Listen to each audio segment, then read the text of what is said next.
An ancient prophecy suggested that the ocean would finally relent and allow a sailor to discover new worlds.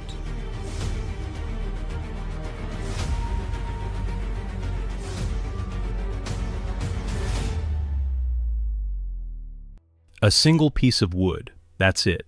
Not a skeleton, not a sword, just wood. And somehow, that piece of wood just rewrote 500 years of American history.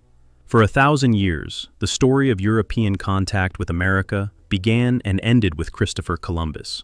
Every school child learned the date, 1492. But hidden in the ice-locked fjords of Greenland, buried beneath centuries of snow and silence, lay evidence of a different story entirely.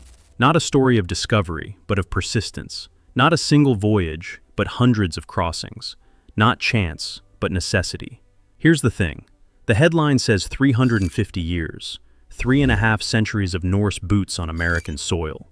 That's not a visit, that's a civilization. But wait, how do you get 350 years from something that fits in your palm? Is this proof of Vikings living in America, or proof of something far more complex? A transatlantic supply chain that lasted longer than the United States has existed. Let's rip this apart, because the truth, it's bigger than the myth.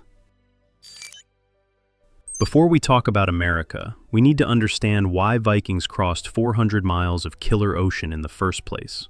The year is 985 AD. Eric the Red, exiled from Iceland for manslaughter, leads 25 ships westward selling a dream. Fresh land, independence, a second chance. He calls it Greenland. The name was marketing. Only 14 ships survived. But the survivors built farms, raised cattle, recreated Norse civilization in the Arctic. Everything except the one resource that would determine survival. Trees. Greenland had dwarf birch and stunted willow, shrubs useless for construction. Yet Norse survival depended absolutely on wood. A single longship required 20 to 30 cubic meters of timber. The keel alone demanded an oak trunk over 10 meters long. Without ships, no connection to Norway. No trade, no iron, no escape. Every house needed timber framing. Every barn required beams. They were recreating medieval Europe in a landscape that lacked its fundamental building block. So where did the wood come from? In 2021, scientists at Leiden University dated wood from L'Anse aux Meadows, the only confirmed Viking site in North America, to a single year. Not around 1000, the year 1021, plus or minus 1 year. How? In 992 AD, a massive solar storm hit Earth. Cosmic rays created a spike in carbon-14 that trees absorbed. That spike shows up in tree rings worldwide, once or twice per millennium. By finding the 993 ring and counting outward, researchers determined exactly when a tree was cut. 3 pieces from L'Anse aux Meadows, bearing metal blade marks, showed 28 rings past the spike. Vikings were felling trees in Newfoundland in 1021. The precision is astounding. The tightest date we've ever had for European presence in the Americas. But then someone asks, where did the wood go after 1021? In 2023, archaeologist Elizabeth Goodman's team examined 8,552 wood fragments from 5 Norse sites in Greenland. Among those thousands, they identified 26 pieces that should not exist. Hemlock, jack pine, 2 species with geographic signatures as precise as fingerprints. Neither grew in Europe. Neither could drift across the ocean. Both grew along one coastline, the Gulf of St. Lawrence, eastern North America. The Norse sagas called it Markland, the land of forests. But here's what makes this extraordinary. These fragments span the entire arc of Norse occupation, from around 1000 to the 1300s. They weren't making one desperate voyage. They were running a transatlantic timber supply route for 3 centuries. Microscopic analysis found cut marks from metal tools. The grain indicated fresh timber, chosen for quality. And critically, no ocean current connects eastern North America to Greenland. Human hands cut it, human ships loaded it, human will drove it across 400 miles of dangerous ocean. Every single piece came from one location, Gardar, the seat of Greenland's bishop, the most powerful estate in the colony. In 1126, Greenland's first bishop constructed a cathedral to St. Nicholas.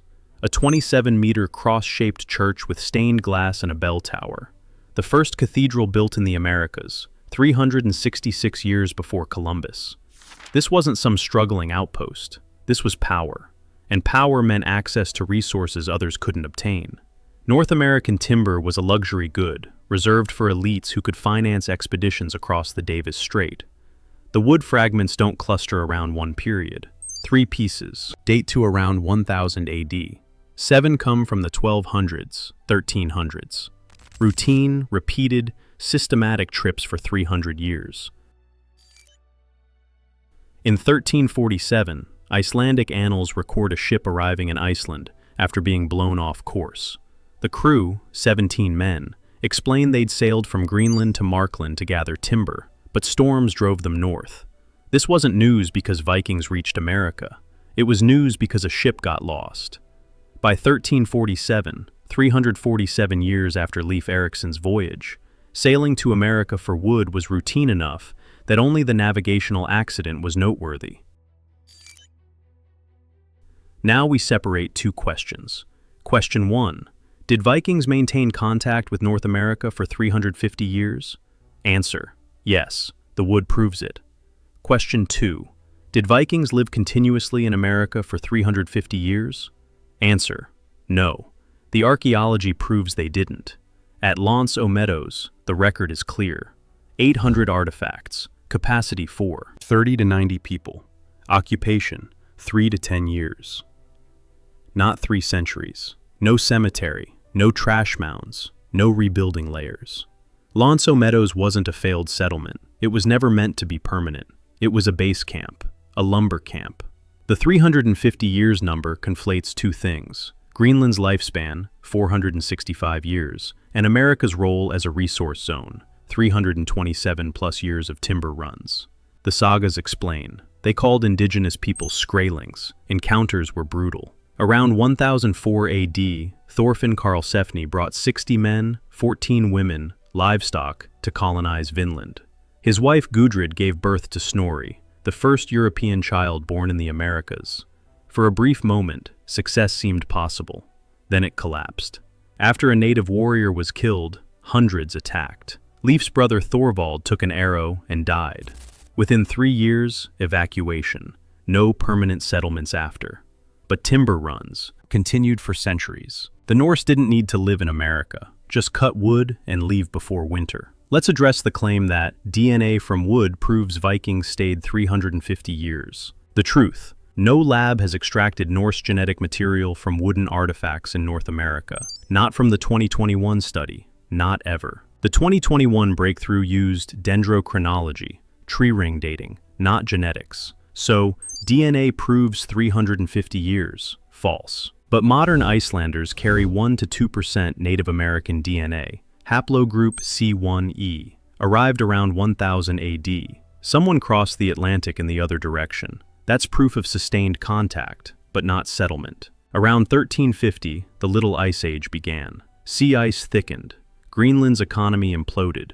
Walrus ivory faced competition from African elephant ivory after the Black Death killed half of Norway's population. In 1378, Gardar's last bishop died. No replacement came. The last. A written record describes a wedding in 1408. By 1450, the Norse Greenlanders were gone. Timber runs ended not because Vikings gave up, but because no one remained to make the voyage. The Vikings didn't discover America and leave. They integrated it into their economic world and maintained that connection for over 300 years. Columbus didn't open the Atlantic. Vikings crossed it routinely for longer than most European nations have existed. The 350 years claim is both true and false. True, Vikings maintained contact from 1000 to 1347 AD. False, they didn't live continuously in America. The real story? Resource economics, climate adaptation, long-distance logistics, cultural conflict, ultimate collapse. The evidence was always there, in the wood, in the sagas, in Gardar Cathedral's ruins, where bishops once prayed beneath timber brought from across an ocean. We just weren't looking closely enough. If you want to dive deeper, drop wood in the comments, because this debate, it's just getting started. Thanks for watching. See you in the next discovery.